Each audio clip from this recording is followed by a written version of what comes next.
Yeah.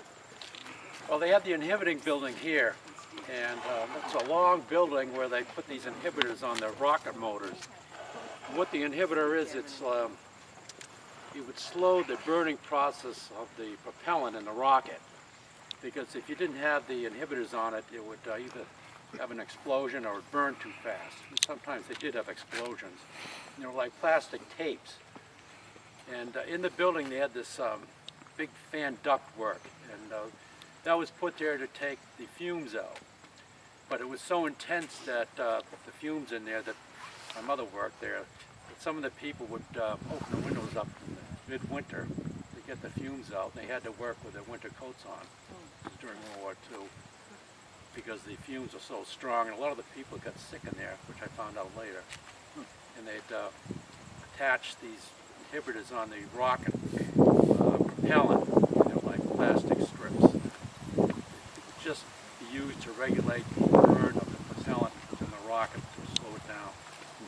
And that's what this long building was. It was about 3 sections, no more.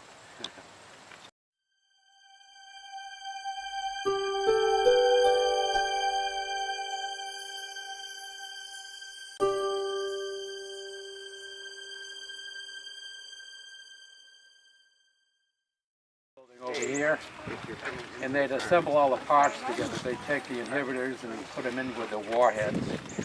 And then there was a big overpass over that walkway there. And it went over to the powder building, which was on the right. And Steve, you said one kid fell through one. Yeah, a kid did. It was a wooden floor. He fell through, and boy, he didn't look good.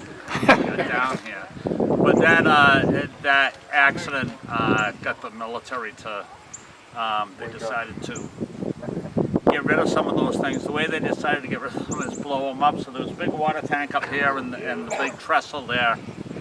And they set some charges.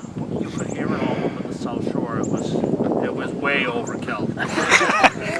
but they did get rid of those things. But they made a mess, and that trestle was covered in transite and asbestos transite, corrugated stuff, and they just sprayed it everywhere. So the cleanup from that was very intensive.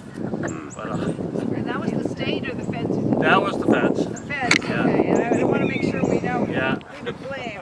Oh, I got plenty of stories about the state too. It knocked out some windows too. It did, yeah. It knocked out some windows, some cracked foundations, I guess, up on Turkey Hill that had to get some money. When would that have been about? I'm gonna say like 83. Yeah, 83. Here. Yeah. Yeah, they were here. They were quiet about it. They didn't tell you when they were doing I this. guess not, yeah. Well, they had a rail line that came in along here up to like a loading platform, and then there was another one that came around the back, and it came into like a U-shaped configuration of the building. And when they assembled the rocket, each person had like a cemented in compartment to work in case there was a blast that would go up. So, and the rockets varied in size about 1.25 inches all the way up to about 12 inches diameter. With an iron door behind you that would slide shut if there was a problem. Right. You were in there whether you were having the problem or you weren't the person having the problem. If you were in trouble. You weren't getting out.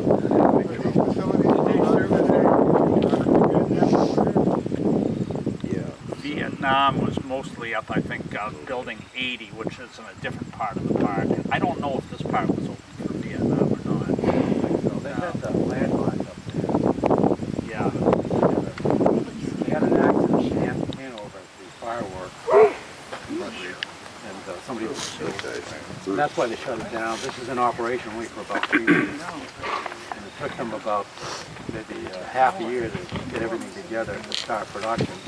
Then they had that big accident over in Hanover, and then they shut it down because the mines were too volatile. And the worker, I guess he went for a coffee break. When he came back to mix the powder, blew up. So he was killed, and there were, I think, 15 others that were injured.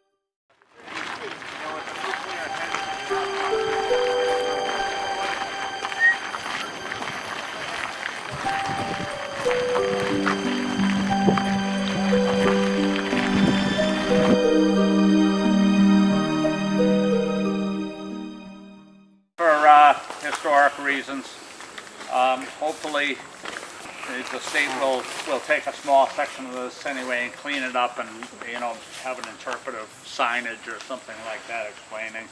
Maybe with there is an old map, an old military map that showed all of the rail lines throughout the whole park, so that would be nice to have there. That's a good project for the future. But we did want to save a little bit. Most of it was sold off for scrap metal, but we kept the stuff.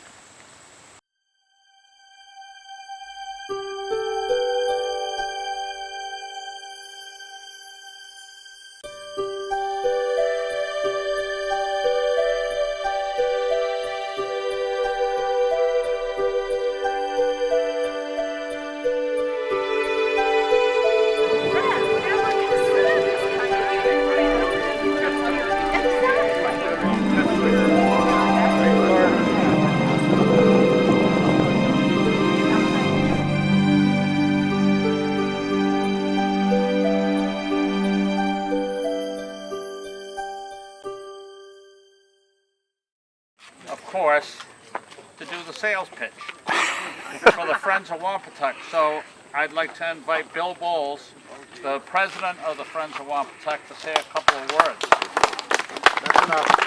That's enough. First of all, thank you all for coming today. Friends of Wompatuck is a 501c3 organization. Our goal is to better the park. The state only has so much money that they can spend here, and they can't do a lot of incidentals, like the signboard at the beginning of the park. Friends of Wompatuck raises money and does things that DCR can't, like fixing the paved road that had all the potholes 2 years ago, putting in the handicapped access ramp in front of the visitor center, working on trails. This morning we built 2 bridges. I would hope that many of you would consider joining the Friends of Wompatuck, because the more members we have, the more politically active we can be.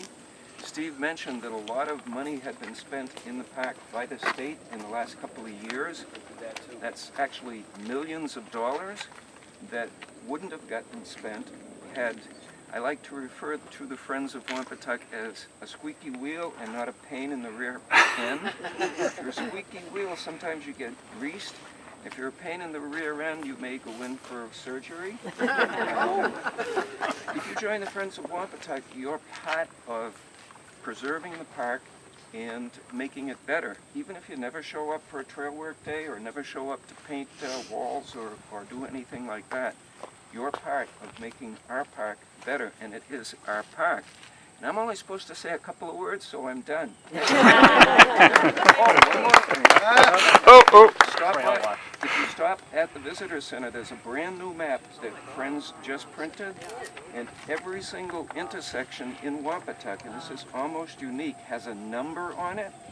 So if you're wandering around on trails and you get lost and you look at your map, you know where you are. Somebody told me the story of the woman who spent the night here in Wompatuck cross-country skiing and couldn't find her way out. Well, had this map with those arrows been up, and had she had the map in her pocket or on her phone, she wouldn't have got lost. Last but not least, more words. Tim is wearing the Trail Watch Wompatuck jacket. Trail Watch Wompatuck is a bunch of friends of Wompatuck who volunteer to be sort of docents. They ride their bikes around, they hike, and whenever they see anyone, they say, "Hi, I'm Bill from Trail Watch Wompatuck. How's your hike going?" Frequently, we come across people, like one example, there was this woman running and she was drenched in sweat, and I happened to come across her, and you know, a weird guy like me comes up to a woman, she's going to blow him off. You know, "Hi, how's it going?" And she was going to blow me off, and she saw DCR Trail Watch. She says, "I've been lost for the last 2 blunk hours, and how do I get?" And so I took her back to the visitor center. That's what Trail Watch Wompatuck does. And that's a subset of what the Friends of Wompatuck does. And now, I finally said my couple of words and I'm shutting up.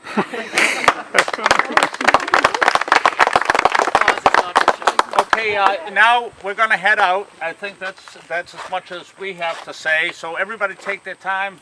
Spend the afternoon in here if you want, you know. Well, I'm going to head out to the cars. You can follow me up, but there's you know, feel free to